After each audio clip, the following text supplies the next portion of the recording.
इधर सब जो है ना बेकारी है, हम कौम बेकारी हैं, IMF के काम कर रही हैं, कौन बोलेगा अमेरिका के खिलाफ? तो अमेरिका के कुत्ते हैं सब, ये अमेरिका के आगे नहीं बोलेंगे कभी भी, इनसे कोई उम्मीद ना रखें। लेकिन हिंदू, यहूदी, ईसाई वो शादी जरूर कर लेंगे, लेकिन उनकी वफादारी अपनी नेशन के साथ, अपने मजहब के साथ रहती है। पान मुल्क को इतनी हिम्मत नहीं हुई है, क्योंकि हम यहूदियों के रोटियों पे पलते हैं, जिसकी वजह से हमारे जो अंदर वो यहूदियत आ गई है, मुसलमानियत खत्म हो गई है। ठीक है, इसराइल के त्यारे वहाँ पे खड़े थे जब ये मुशर्रफ के दौर में 9/11 का वाकया हुआ, उस वक्त श्रीनगर के एयरपोर्ट पे उनके त्यारे इसराइल के खड़े थे जो हमारे कोहोटा एटमी प्लांट पे हमला करने वाले थे। तो जो इंडियन लॉबी है वो तो उनका जो मेंटली और अप्रोच और रिलेशन बनता है उन्हीं से बनता है। सर वो अपने आप को सेकुलर कहते हैं और सेकुलर पूरी दुनिया उन्हें मानती है। नहीं, इसराइल है ना वो यहूदियों का मतलब कि यहूदियों की कैद में है, लेकिन अब हमें ये समझ आ रही है कि पूरे जो ममालिक है ना, मुस्लिम ममालिक, वो यहूदियों की कैद में है, वो यहूदियों के खिलाफ बोल ही नहीं रहे। गजा यहूदियों ने गजा पे नहीं कब्जा किया हुआ, 54 मुस्लिम ममालिक पे कब्जा किया हुआ है, जो यहूदियों के डर से बोल नहीं रहे। जय हिंद दोस्तों, गाजा पट्टी पर इजराइल का काउंटडाउन शुरू हो चुका है। गाजा पट्टी को इजराइल ने 3 घंटे का समय दिया है कि अपने शहरी क्षेत्रों को छोड़कर दूसरे जगह पर चले जाएं, क्योंकि इजराइल ने गाजा पट्टी को जल थल नभ तीनों जगह से घेर लिया है। और यह बयान इस समय आया है जब इजराइल के प्राइम मिनिस्टर नेतन्याहू गए थे अपने सैनिकों से मिलने बॉर्डर पे, और साथ ही साथ इजरायली सैनिकों ने अभी बमबारी रोक दी है, अभी कोई बमबारी नहीं हो रही है। 3 घंटे का अल्टीमेटम दिया गया है कि 3 घंटे के अंदर अपना बोझा बिस्तरा लेके आप यहाँ से निकलो। शहरी क्षेत्रों को खाली करने की हिदायत दी गई है, क्योंकि अगर कोई भी जान माल का नुकसान होता है तो इसके लिए आप खुद ही जिम्मेदार रहेंगे। हमास का सफाया पूरी तरीके से होना है, और पाकिस्तान में अब हमास और फिलिस्तीन के समर्थन थोड़ा सा ठंडा नजर आ रहा है। कल पाकिस्तान में एक वाकया सामने आया है कि पाकिस्तानी लोग फिलिस्तीन के सपोर्ट में प्रोटेस्ट कर रहे थे, और इसी दौरान पाकिस्तानी पुलिस ने उन पे लाठीचार्ज भी किया है। तो यहाँ पे मामला ठंडा होता नजर आ रहा है, क्योंकि सऊदी अरब भी अब इस खेमे में है कि अब शांति बहाल की जाए। तो इसी के चलते आपको यहाँ पे पाकिस्तान भी ठंडा होता नजर आ रहा है। लेकिन पाकिस्तान के जज्बे वाली बात आगे आपको इस वीडियो में देखने को मिलेगी। फलस्तीन का साथ दे सकते हैं? बिस्मिल्लाहिर्रहमानिर्रहीम। देखे, जब जुल्म हद से बढ़ता है ना तो उसका फिर रिएक्शन आता है। ये फलस्तीन पर निहत्ते मुसलमानों को, औरतों पर कितना जुल्म हुआ है। जब उन पर थोड़ा सा अटैक हुआ तो सबकी चीखें निकल आई। इंडिया, यहूदी लॉबी, ये सब जो है ना मुसलमानों के खिलाफ है, और हमें चाहिए कि कौमी यानी कि उम्मत मुसलमान को एक होना चाहिए। सब इस्लामी मुल्क एक हो, गैरतमंद को पावरफुल हमारा लीडर होना, तो फिर उनको जवाब। इधर सब जो है ना बेकारी हैं, हम कौम बेकारी हैं, IMF के काम कर रही हैं, कौन बोलेगा अमेरिका के खिलाफ? बात समझ रहे हैं ना? सब जो इस्लामी मुल्क है इनको इकट्ठा होना चाहिए। इकट्ठे क्यों नहीं होते पता नहीं, मुझे यही तो समझ नहीं लगता। सबसे ज्यादा मुसलमान के ममालिक हैं। अगर 156 यानी कि 200 कुछ मुल्क हैं, उसमें से अक्सरियत मुसलमानों की, इनको इकट्ठा होना चाहिए। उनकी G8 बनती है, उनकी सब कुछ बनती है, यूरोपियन यूनियन बनती है, इन बगावतों को भी इकट्ठा होना चाहिए। हिंदू, अगर एक बंदा तरक्की करता है तो पीछे से दूसरा हिंदू जो है वो कहता है, तो पहला वाला हिंदू जो है वो दूसरे को सपोर्ट करता है। यहाँ मुस्लिम एक बाहर जाता है तो वो दूसरा उसको कहता है, तो वो कहता है जी अस्सलाम वालेकुम। अब नहीं, ऐसा क्यों है? मुस्लिम को सपोर्ट नहीं करता, लेकिन दूसरा अब यहूदियों, हिंदू, जितने भी लोग हैं उन सबकी बात करें, वो एक दूसरे को सपोर्ट करते हैं। सिर्फ मुसलमान ही क्यों? बस जी, ये हमारे दीन से दूरी है, क्योंकि हम जो है ना पैसों की दौड़ के पीछे लगे कि हमारे मफादात उनसे है, हमारे मफादात उनसे, हमारा पैसा उधर इन्वेस्ट है, इधर इन्वेस्ट है। जो इंसानियत और इस्लाम को नहीं देख रहे। कहते हैं जहाँ एक मुसलमान पर जुल्म हो तो वह जहाँ सब पर मुसलमानों पर फर्ज हो जाता है। इसलिए अकेले अकेले ये सब मार खाएंगे। जब तक ये मुत्तहिद होंगे ना तो फिर इंशाल्लाह अमेरिका का बाप भी आजे कुछ नहीं बिगाड़ सकता। अभी एक हमास ने हमला किया है, अभी अगर तालिबान आ जाए, ईरान आ जाए, तुर्की आ जाए, मलेशिया आ जाए, पाकिस्तान आ जाए, तो इनकी क्या जरूरत है? मगर पाकिस्तानियों से ये उम्मीद नहीं, ये बेकारी हैं, ये नहीं कुछ कर सकते, ये स्टैंड भी नहीं ले सकते, बात भी नहीं कर सकते। और क्या अमेरिका के आगे झुके हुए उठ सकते हैं?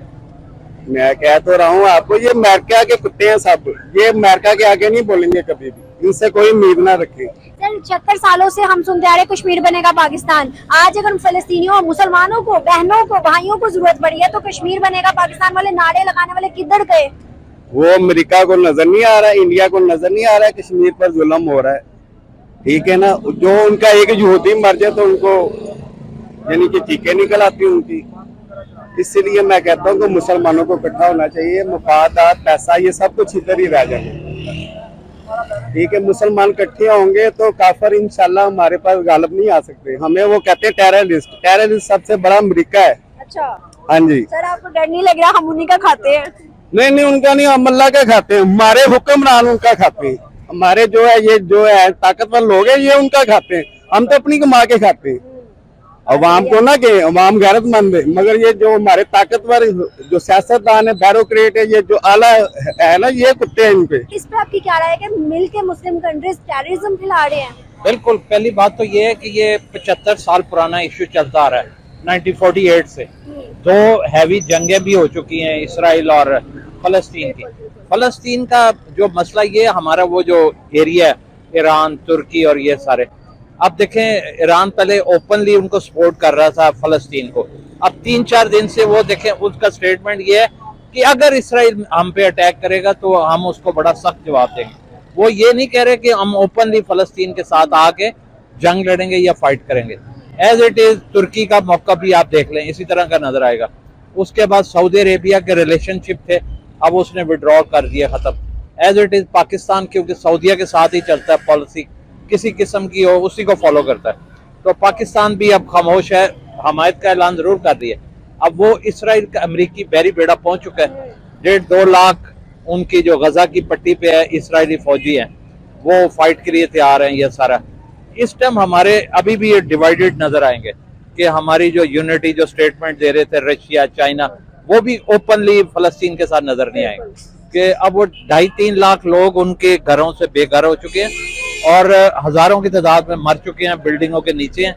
हमारा सिस्टम और बदकिस्मती ये है, जैसे IMF से भी कर्जा लेना हो तो सऊदिया से पहले हमें अमेरिका से परमिशन लेनी पड़ती है। इसी टाइम उन्होंने जकड़ दिया हुआ है हमारी पूरी मुस्लिम उम्मा को अपने स्कंजे में। उससे निकलने के लिए बड़ी जरूरी है कि ये जैसे 48 के बाद जब 65 में वॉर हुई फलस्तीन की और उसमें ओमान, लेबनान, ये सब भाग गए थे। उसके बाद वो उनके हौसले खुल के इसराइल का, ऊपर से उनका अमेरिका सपोर्ट उस टाइम से करता आ रहा है। यासर अरफात बड़ा तवील अरसा फलस्तीन के रहे, लेकिन अगर आप उनका इंडिविजुअली किरदार भी देख लें, वो इसराइली औरत उनके घर में थी। अक्सर अरबियों की फैमिली बैकग्राउंड पे जाएंगे इसराइल रिलेशनशिप था, लेकिन हिंदू, यहूदी, ईसाई वो शादी जरूर कर लेंगे, लेकिन उनकी वफादारी अपनी नेशन के साथ, अपने मजहब के साथ रहती है। तो दोस्तों, आपने इस वीडियो में देखा किस तरह से पाकिस्तान के लोगों में जज्बा भरा हुआ है, लेकिन इजराइल ने डोर टू डोर सर्च की रणनीति अब यहाँ पे अपनाई है कि वह हमास के लड़ाकों को डोर टू डोर सर्च करेगा और साथ ही साथ अल्टीमेटम भी दिया है शहरी क्षेत्रों में से लोगों को छोड़ने का कि 3 घंटे के अंदर आप छोड़ के जाएं और 24 घंटे के अंदर गाजा पट्टी को खाली करें। तो इसी के चलते अब जल, थल, नभ तीनों दिशाओं से इसको घेर लिया गया है गाजा पट्टी को, और गाजा को पूरा समतल करने की इजराइल ने ठान ली है। अब इजराइल का और हमास का यह युद्ध एक निर्णायक रूप ले चुका है। जिस तरह से गाजा के अंदर इजरायली फोर्स एंटर हुई है और अब गाजा का नक्शा बदलने वाला है, तो ऐसे में पाकिस्तान अभी कुछ बोलता नजर नहीं आ रहा है, कोई प्रोटेस्ट नजर नहीं आ रहे, लेकिन कहीं ना कहीं दिल ही दिल में वो हमास और फिलिस्तीन को सपोर्ट करता है। लेकिन आपको यह भी समझना होगा कि भारत में बैठे कुछ ऐसे गद्दार हैं जो कि हमास और फिलिस्तीन को सपोर्ट कर रहे हैं, लेकिन भारत का स्टैंड हमेशा इजराइल के साथ रहेगा और रहा है। तो इजराइल हमारा बेस्ट फ्रेंड है और हम इजराइल के साथ हैं, लेकिन पाकिस्तान में जो लौंडे लफाड़े हैं आज के, आपको ट्विटर पे हकते हुए नजर आएंगे, तो आप उस चीज को नजरअंदाज कीजिए, क्योंकि उर्दू आपको पढ़नी आएगी नहीं और उर्दू पाकिस्तानियों के अलावा कोई ट्वीट करता है नहीं। तो दुनिया को पाकिस्तान के ट्वीट से या फिर इनके ट्विटर पे हगने से किसी को फर्क नहीं पड़ने वाला। वहीं पे पाकिस्तान में जब जज्बे की बात आती है तो जज्बा बहुत ज्यादा है इनके अंदर, लेकिन काम करने का जज्बा नहीं है। सिर्फ दीन की बातें करना और बहुत बड़ी बड़ी फेंक इनके जज्बे के अंदर आता है। अगर इनसे ग्रोथ की बात की जाए, इनसे टेक्नोलॉजी की बात की जाए, साइंस की बात की जाए, तो ये दूर दूर तक नजर नहीं आते हैं। और सियासतदानों का भी यही हाल है कि सियासतदान कहीं ना कहीं किसी न किसी कांड में फंसे हुए नजर आते हैं। हाल ही में आपने एक वाकया सुना होगा, पाकिस्तानी PM हनीमून मनाता हुआ पकड़ा गया, उसका पूरा वीडियो हमने अपने चैनल पे भी डाला है, आप उसे चेक कर सकते हैं। आज की डेट में अगर हम बात करें, बहुत सारे एक्सपर्ट ये बोल रहे हैं कि थर्ड विश्व युद्ध होगा, ऐसा कुछ भी नहीं है, लेकिन अभी ये वर्चस्व की लड़ाई आपके सामने नजर आ रही है और दुनिया दो खेमों पे बटाई हुई नजर आ रही है, जहां पे मुस्लिम ममालिक एक साथ हैं और वेस्ट और इंडिया ये सारे कंट्रीज एक साथ हैं, लेकिन कई सारे ऐसे मुस्लिम कंट्रीज हैं जो कि अब अपना खेमा छोड़ के वेस्ट के खेमे में आ रही हैं, जैसे सऊदी अरब हो गया और बहरीन हो गया, यूएई हो गया, क्योंकि उनको पता है अगर हमने ऐसा नहीं किया तो हमारा बिजनेस ठप हो सकता है। जो कंट्रीज आज की डेट में जागरूक हो चुकी हैं, जिनको टेररिज्म से कोई मतलब नहीं है, जो अपने ग्रोथ के लिए काम कर रही हैं, वो वेस्ट के खेमे में आ रही हैं, तो दुनिया यहाँ पे दो खेमों में बटी हुई नजर आ रही है। आपने इस वीडियो में समझ लिया होगा कि पाकिस्तानी लोग क्या सोचते हैं, इजराइल और हमास युद्ध में क्या हुआ है ये भी आपको समझ में आ रहा है, लेटेस्ट क्या है ये हमने आपको यहाँ पे डिस्क्राइब किया है। आई होप आपको ये वीडियो काफी अच्छा लगा, तो मिलता हूँ अगले वीडियो में, तब तक के लिए थैंक यू। जय हिंद, जय भारत।